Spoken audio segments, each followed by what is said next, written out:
candles on the floor, there are sugar skulls on the walls, so the setting was perfect for me to ask him a couple of frank questions about life, death, and mythology.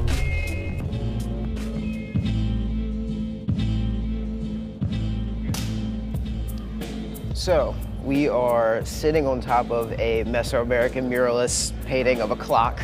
Yeah. I gotta ask, because I feel like the setting is begging for it, what's your relationship with death?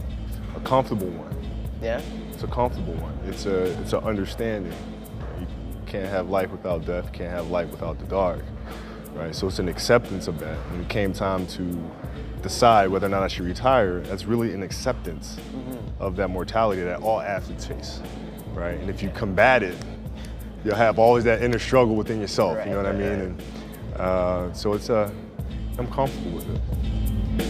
I remember reading in the Wall Street Journal that you said that you'd been planning this phase for as early as 3 years back. So I wanted to know, what was the moment that made you decide to start planning for this?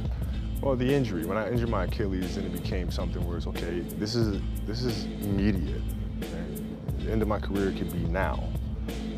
So since I was 21 years old and thinking, okay, I have to figure out what comes next, you kind of brainstorm, you ideate, but you never really execute anything.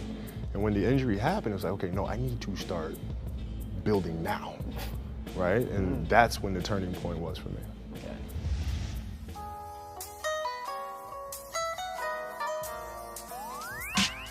What was that turning point feel like? If you have like something that's been a part of you for 2 decades, it's kind of like a part of yourself dies, obviously, before we're sitting. Sure.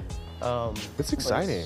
It's exciting? It is exciting because it's the process of starting anew, right? So when I'm sitting there and I have the Achilles injury, it's one thing to sit there and try to block out the frustrations of being injured, because you're constantly tugging with that, right?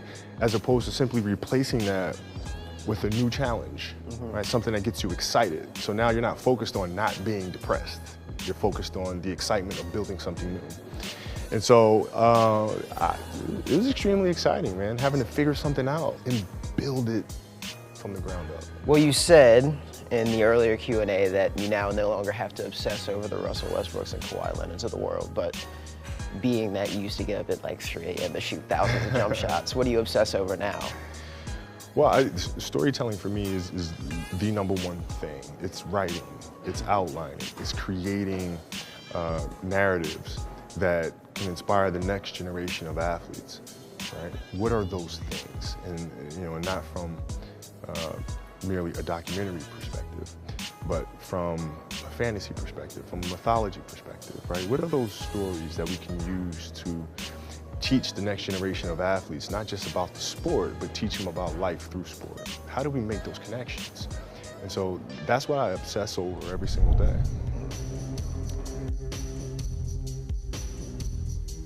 Mythology. Sure. What is your favorite type of mythology? Norse mythology? Well, Greek I grew up studying Greek mythology at a very early age, which is kind of weird. I mean, at the age of 10, in Italy, our class, we actually had to read the Iliad in Latin and be able to recite verses from the Iliad. It was like, you don't realize how strange that is at 10 until you come back to the States. And you having to recite. And you're like, wait, nobody knows this? This is strange. To speak about the Iliad in a dead language. Yeah. Okay. That's fine. Do you remember like any lines from it? Well, no, absolutely not. It was like, I what mean, like, in the world? Why? I mean, like, I thought I'd chance the question because but the thing that I gravitated to was the difference between Achilles and Hector and the different philosophies that they both embodied, right? Okay. The contrasting beliefs.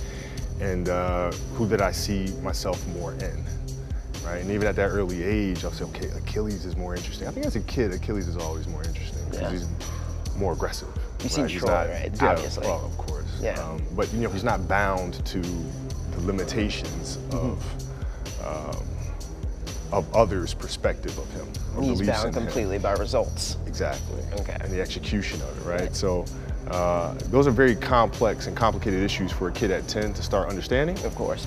But I think the sooner we can teach our kids those type of lessons in a way that's easily digestible for them, maybe not teaching them in Latin. Detrimental. You know what I mean? Not teaching them in Latin, but in a way that's entertaining and fun for them to process. Of course. It can be great.